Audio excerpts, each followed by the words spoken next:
What's going on, guys? It's your boy JD, and I'm super excited to let you guys know that that's it. It's time.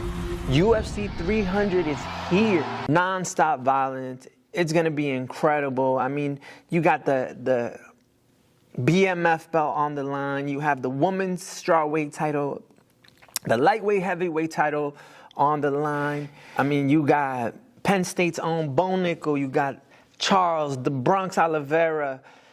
The lightweight title about to see who fights for the championship on that one. You have Yuri Prochazka. You have Aljamain Sterling. You have Kyla Harrison making her debut versus Holly Holmes. You have Diego Lopez, my boy. Shout out. We met up earlier last year in Newark. You have Renato Manny Moicano, cabrón, versus Jalen Turner, who's coming off a win from off of Bobby Green, who's also on the fight. You have a women's strawweight bout, Jessica Andrade. Bobby Green versus Jim effing Miller, Jersey's own GOAT. Incredible, man. This guy is on a streak like no other. Fought for UFC 100, UFC 200, and now is still around, man, in his 40s, fighting. And Bobby Green as well, you know, coming off of a tough knockout versus Jalen Turner, but, I mean, can't count him out. And it's going to be an amazing fight. And just to open it up to begin with, you got Deiveson Figueiredo and Colby Garbrandt. It's going to be a heart attack. It's going to be nonstop, adrenaline, amazing. I'm super excited. I'm sure you guys are. And let's talk about it. Let's see what's going on. I want to kind of create, listen, I'm a student here at Montclair State University. I'm launching my podcast. Let's go, man. The way I want to kind of push and create this content is more through the journalistic aspect of a student learning about MMA and learning about multimedia production and journalistic and entering the sports world. Not only am I'm passionate and I have a super love for MMA, but at the same time, I do have interest in soccer. I have interest in basketball. Just in sports in general, I love the ability that you can create and make an impact on society through sports without having to, you see the news is so divided. Everyone has a viewpoint and they can't stand each other. But when it comes to sports, we can all unite and talk. And that's what I love about it. So let's see what we got going on, man. So the first fight, you got Deiveson Figueiredo, Colby Garbrandt. I mean, this is going to be amazing. They're both on a win streak. You have Cody, who's taller. He's 5'8" compared to 5'5". However, interesting, Deiveson Figueiredo, he has a little bit of reach advantage, 68 inches compared to 65. I mean, the leg reach is the same. The odds are you got Deiveson Figueiredo a favorite. He is ranked, so he's trying to move up the rankings. You got Cody Garbrandt, who is an underdog, but still has a chance. I mean, listen, knockout. You can't predict this game, and that's what I love about it. MMA is unpredictable. Anyone can have a good night. Anyone can win. To put your life on the line for entertainment, it is so admirable. And that's why I love these guys' stories. I love to cover them. Eventually, as I grow as a journalist, I would love to cover and interview them and bring them onto the show and talk to them and really get deep into what makes them who they are, what they believe, why they like it. So it's going to be interesting. The next bout, you got Bobby Green versus Jim Miller. Wow. I mean, Jim Miller, what can I say? Inspirational. He's from New Jersey. So obviously, I got to represent it, and I got to, whether, journalists have to be non-biased. I'm Jersey, and I always root for the underdog. I always root for anyone that's where I'm from. So, and just his long last durability is fascinating. He was in UFC 100, 200, now in 300. He has the most wins in UFC history. It's fascinating. But when it comes to the fight, let's see, it doesn't say his age, but let's look it up.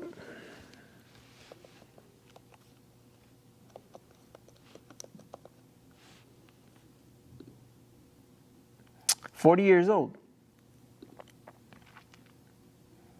I mean, Bobby Green, I think it just said it was 37. Not too far off, but let's see the odds. What do they got? They got Bobby Green as the favorite. That's something I would disagree. And I would go with Jim Miller, and I would just push it up. I would, it's a pick 'em, but let's go Jim Miller, man. To talk about consistency and to talk about durability, that's my man. And I'm super proud to see that a native from New Jersey has a GOAT that has been part of the UFC from the start to where it is now. It's great to see, and he's an inspiration to myself and to a lot of people. So good luck, Jim fucking Miller. Let's do this, and hopefully one day I can get you on the pod. The next fight is Jessica Andrade versus Marina Rodriguez. And you got, where they're from, Brazil versus Brazil. Marina Rodriguez, 17-3, both on a winning streak. Wow, the height, 5'6" versus 5'1", and the reach. So and let's check out the odds. Ooh. And Jessica Andrade is the favorite. I would go for the dog on this one. Keep an eye out on Marina Rodriguez, But now let's talk to the closing of the early prelims. We have Renato Money Moicano. He's been talking a lot. He's been doing a lot. He's been putting himself out there. He's been selling merch. He's been doing YouTube. He's been on fire. So let's go and let's see how he does it. Versus Jalen Turner, who's coming off of that win with Bobby Green, that vicious knockout. I mean, that guy is vicious. And look at his reach, 77 inches compared to 72. It's going to be a tough bout for Renato, who's the underdog. Plus 190, Jalen Turner the favorite. I don't see much difference. I think Jalen Turner, unless Renato just gets beat the out of him, kind of like a Chito Vera type of thing, but just finds a way to catch him on the ground and submit. And he's that dog. He's that hungry. So he has that ability to do it, but it is tough to overcome when you have that reach advantage like Jalen Turner does. So we'll have to see. My heart will root for Renato, but my mind, if I had to bet, I would bet on Jalen Turner.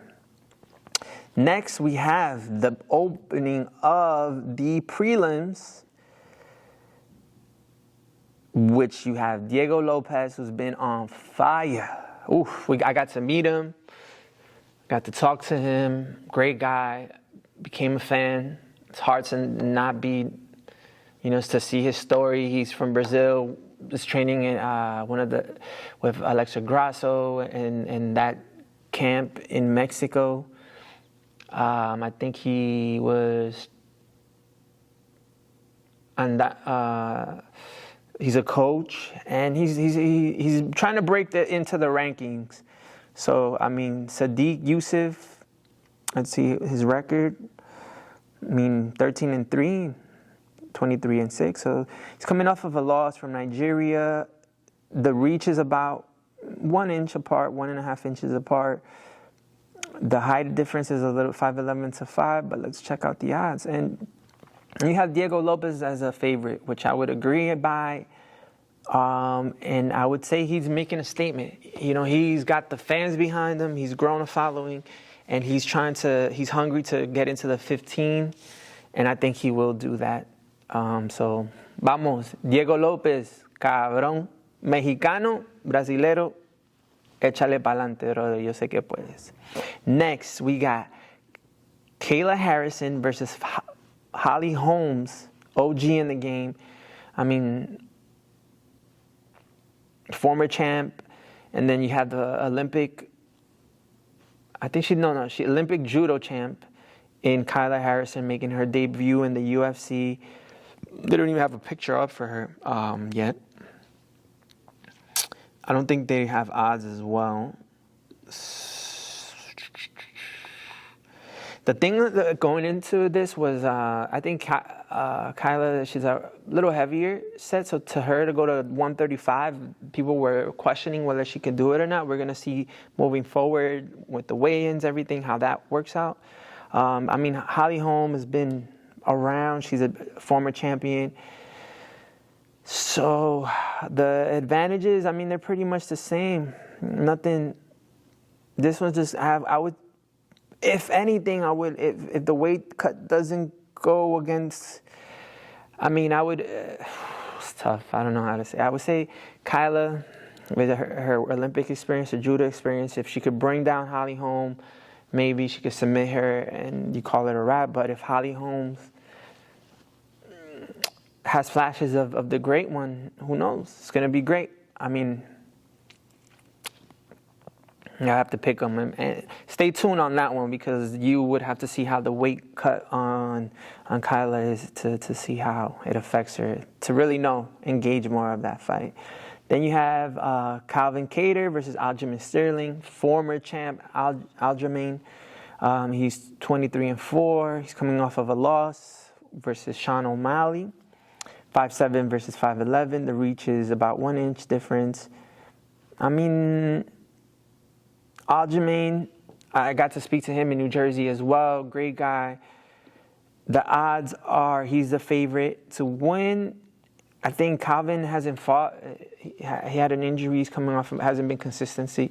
Haven't had any consistency recently. So I would have to go with Aljamain. Unless, Calvin comes in. He's ranked number 8 compared to 2. It's going to be a great fight, but I would go with Aljamain just because of the inconsistency, and it's hard to go into your first fight with a former champ and just push yourself out there. So, but good luck to the fighters. Next, we have Yuri Prochazka coming off of the loss versus Alex Pereira in November in New York City, Madison Square Garden versus Alexander Rakic. Let's see the height difference. 1 inch, 6'3" versus 6'4". The reach, Yuri by 2 inches. The odds, Alexander Rakic, the favorite, -120. All right. Yuri, I think he has a redemption. He after that loss, he had one of the most horrific injuries of the UFC history. I think he tore off his shoulder. His arm literally fell off and picked it up and put it back in. Kind of like just gruesome injury. And for him to come back and have his first fight for the championship, which he was the championship at the time, and gave up his belt, won by Jamal Hill. He tore his ACL, gave up the belt, and then Alex Pereira won the fight versus Yuri, and he took it. So, he has redemption. So it's going to be a good one, and I would go for Yuri on this one, and he's an underdog, so make that bet. Next, you got Bo Nickal versus Cody Brundage. Look at that odds. -21 and it's 2,100. Come on, man. I'm not even gonna open this up, but let's open it up just to see. 5-0 versus 10-5. So Bo Nickal has as much fights as Cody Brundage has in losses. The reach is 6 by 4 inches reach. Bo Nickal is going to make a statement, and he's going to show the UFC that he is main card worthy. He is a star. He is here. Penn State's very own champion. Bo Nichols takes care of this. And now we get to the freaking heart attack. Hopefully I'll be able to go on live. I think no, not hopefully. I will be on live. Have a watch party with the one person out there in the world that's watching this. But thank you, Mom. Just kidding. But not kidding. Here we go. Charles Oliveira versus Arman Tsarukyan. This one, former champ versus rising talent, rising star. Charles Du Bronx Oliveira. Oh, man, let's just go to the odds. Whew, he's an underdog. How is that possible? I mean, Arman is a beast, scary guy. And if he can take down Charles, the division is his. Islam, you're on notice. But if Charles, you never know, man. Charles has had a string of bad luck since he lost his title.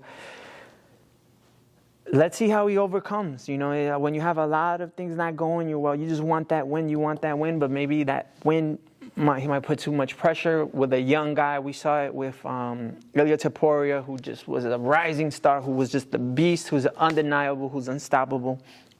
So the winner of this fight is the next champ, I think.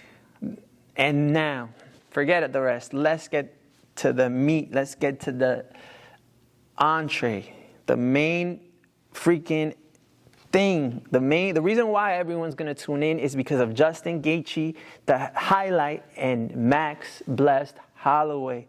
Oh my God, this is amazing. This is incredible. I'm salivating with this fight. This is going to be unbelievable. You have Max Holloway moving up in weight versus Justin Gaethje, who's coming off of that freaking KO, that kick against Dustin Poirier to win the belt. He's defending it here. Baddest motherfuckers alive. This one is a real. It's as good as Nate Diaz and Masvidal. And what are the odds? You know, pretty much you have Justin Gaethje as a favorite, as he should be, because he's in his weight division. He's been on a tear. He's been growing. He's been learning. But Max Holloway's only in his 30s. He's an OG in the game already at that young, entering his prime. We're going to see if he can transition that into the next, maybe Max Holloway 3.0, I would say, in his 30s. So we'll see if that version is better and surprises everyone. And then watch out, because he can go and win. He can become a 2-time champ division in the lightweight and go back down and face Volk and face Ilya.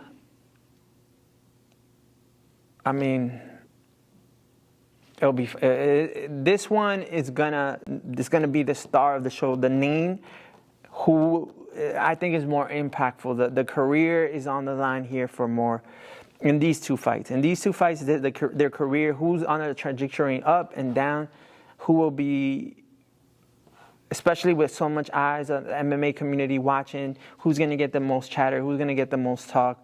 Fight of the night kind of bonus and highlights is these two guys right here.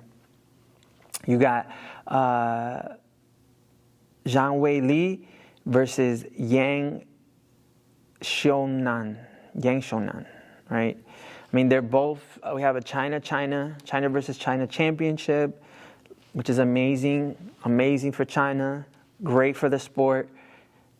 And I mean, they're pretty much even.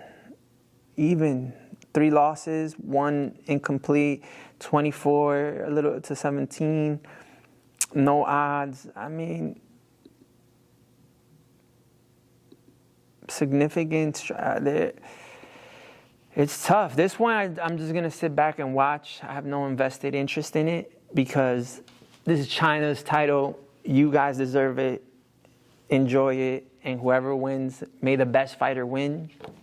I have no horse in that, so I'll keep a draw. I won't. But if I would have to bet, I would bet for Zhang Weili to retain. She's been growing. She's a champion. She's defending her belt once again. And I think she'll be able to do enough to retain that if it goes to the judges, which I think it should be a decision and go the full distance. And now the main event, the dessert, the, what do you call it? The Grand Marnier, the digestif of the night. You know, this, after all that excitement and after sitting there for 6+ hours, this is it. Bruce Buffer is talking and he says, and it's time. And you have Alex Pereira, you have Jamal Hill looking at each other, about to face off. UFC 300, it's here. All your expectations have either lived up to the hype, have overpassed the hype, or whoever, you passed out. Who knows what you're doing at this time, Saturday night. And you have Alex Pereira, Jamal Hill, around midnight. Who's going to win?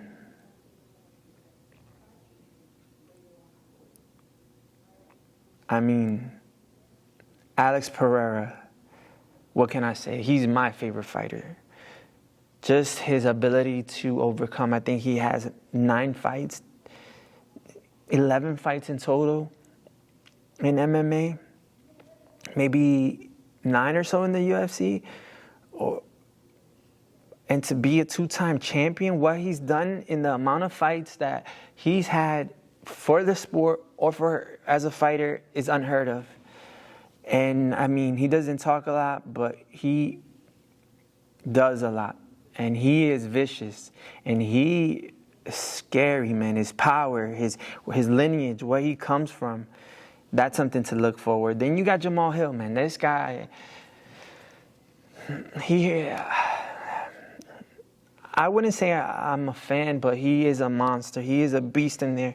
But his decision-making and his ability to not be consistent in, let's say, his personal life, the inconsistency, where, you know, you're a champ. You were a former NBA. I saw the video of him playing. He was a little bit overweight. He's, you know, you don't want to get into too many personal issues, but, you know, his beef with Ariel and pushing his YouTube and being, I think he's in the limelight. He wants to be too much in the limelight. He wants that attention that the championship brought, and that has kind of had him. He came and got championship in the light heavyweight division where there was nobody because John Jones moved up. There was such a big vacancy. He got his chance. He won deservedly against Glover Teixeira. But I think once he got his championship, sometimes you get what you want too fast and you get caught up. And he got caught up, got injured, and let's see if he makes a comeback because he is a beast. He does have power. He can knock Alex Pereira off. If Izzy could do it, Jamal can definitely do it. He's facing someone who's heavy naturally at that weight. So, but you have the storyline of the person that beat your master in Glover Teixeira. You got Alex Pereira, who is a fucking monster, who is a beast, who can do and has done the impossible. And he could leg kick Jamal Hill, who unlike Aaron Rodgers doesn't get kicked in his injury. He can, man, he's a former Glory 2-time winner, kickboxing champion. This guy can get to the knees quick, put him down, have him hurt. Who knows what can happen? This fight is up. Let's see the odds. -130. Alex Pereira is the favorite. It's a pick'em fight. But if I had to pick, it's tough, man, because I feel like if Jamal Hill hits him, lights out. But if Alex Pereira has a great game plan, gets the experience from Alex Teixeira, the information, downloads it, and continues to evolve as a fighter, I think Alex Pereira has the ability and the knockout power to win and to remain championship in the light heavyweight division. So it's going to be exciting. I'm super excited. I'm pumped up. I'm ready. I hope you guys are ready. Stay tuned. Tune in. And thank you so much. This is my first, whatever this has been. And I'm just so grateful that you can tune in. And hopefully, and I will bring you more consistent content. And we can grow and evolve together. So thank you very much. It's been amazing. Peace out. Peace.